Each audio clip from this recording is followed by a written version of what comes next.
Hello students, in this opportunity we are going to talk about the existence in English. Vamos a estudiar la existencia en inglés. En presente, para expresar la existencia en el inglés, se hace de la siguiente manera. Tenemos there is, ¿qué significa there is? There is significa hay. Y tenemos there are, que también significa hay. Ahora, ¿cuándo debemos utilizar there is? Debemos utilizar there is cuando vamos a hablar de una sola cosa, de un solo animal o de un solo objeto, es decir, cuando estamos hablando en singular. Y tenemos there are, que también significa hay, pero lo utilizamos cuando vamos a hablar en plural, es decir, de dos o más animales o cosas, ¿ok? Examples, veamos unos ejemplos acá. Tenemos there is a tiger in the park. There is a tiger in the park. ¿De cuántos tigres estamos hablando acá en esta oración? De uno solo. Entonces utilizamos there is. There is a tiger in the park. Otro ejemplo. Aquí tenemos there are 5 cows in the farm. There are 5 cows in the farm. Hay 5 vacas en la granja. Aquí de cuántas vacas estamos hablando. Estamos hablando de 5 vacas, es decir, estamos hablando en plural. Por lo tanto, utilizamos there are, ¿ok? There are 5 cows in the farm. Entonces tenemos que cuando vamos a hablar de un solo animal, un solo objeto, una sola cosa, utilizamos there is. There is. Y cuando vamos a hablar en plural, o sea que nos vamos a referir a varias cosas, utilizamos there are. ¿Ok? Entonces tenemos there is a tiger in the park. Hay un tigre en el parque. There are 5 cows in the farm. Hay 5 vacas en la granja. Algo importante. La expresión there is, cuando nos vamos a referir a singular, se contrae theirs. Es decir, cuando se está hablando, muy pocas veces usted va a escuchar decir there is, sino que se contrae theirs. ¿Qué significa que se contrae? Bueno, que se aplica una contracción. ¿Qué es una contracción? Por lo general, cuando unimos más de dos palabras o dos palabras las convertimos en una sola. Por ejemplo, aquí tenemos there is, entonces la contracción es theirs. Es decir, eliminamos la i y colocamos el apóstrofo. Esto se hace siempre en el inglés hablado y cuando escribimos de manera informal. Recordemos que cuando estamos escribiendo de manera formal no podemos utilizar las contracciones. Entonces veamos unos ejemplos acá de cómo utilizamos la contracción there is. Utilizamos acá there's an elephant in the park. There's an elephant in the park. Hay un elefante en el parque, pero en lugar de decir there is, estamos utilizando there's. Otro ejemplo. There's a horse in the farm. There's a horse in the farm. Hay un caballo en la granja. ¿Ok? Fíjense cómo utilizamos la contracción acá.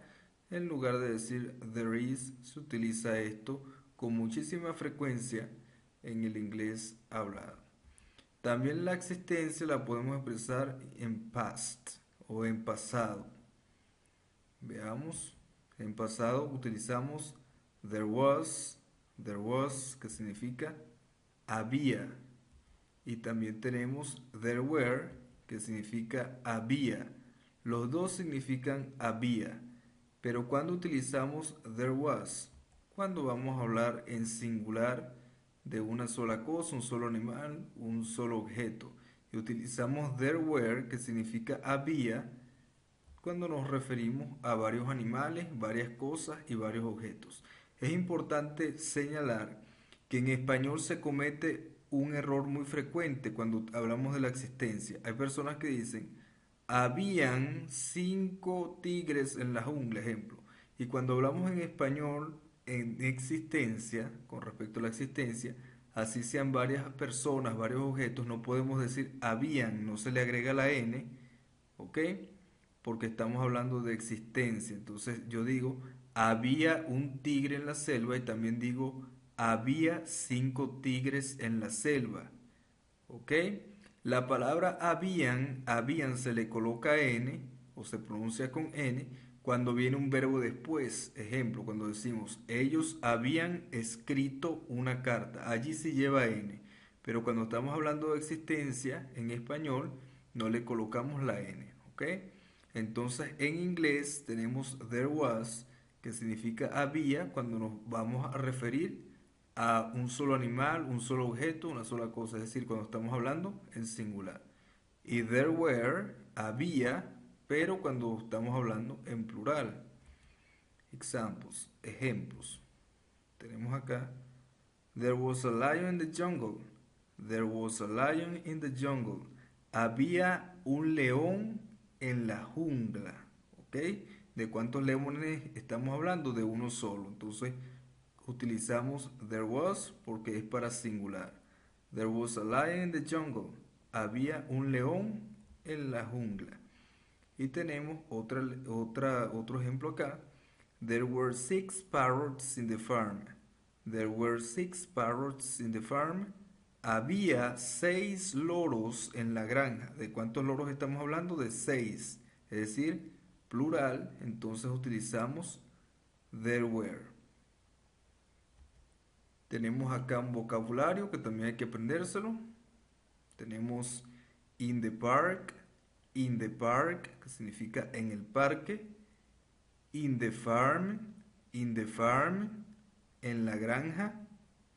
In the jungle, en la selva. In the river, en el río. In the zoo,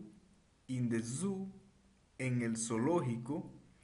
In the garden, en el jardín. Exercise. Translate into English the following sentences. Translate into English the following sentences. Traducir al inglés las siguientes oraciones. Número 1. Hay 3 perros en la granja. Hay un tigre en el zoológico. Había 5 monos en el parque. Había una culebra en la selva. Hay una tonina en el río. Todo lo que necesita para hacer estos ejercicios están en el vocabulario estudiado y el que se encuentra en el presente video.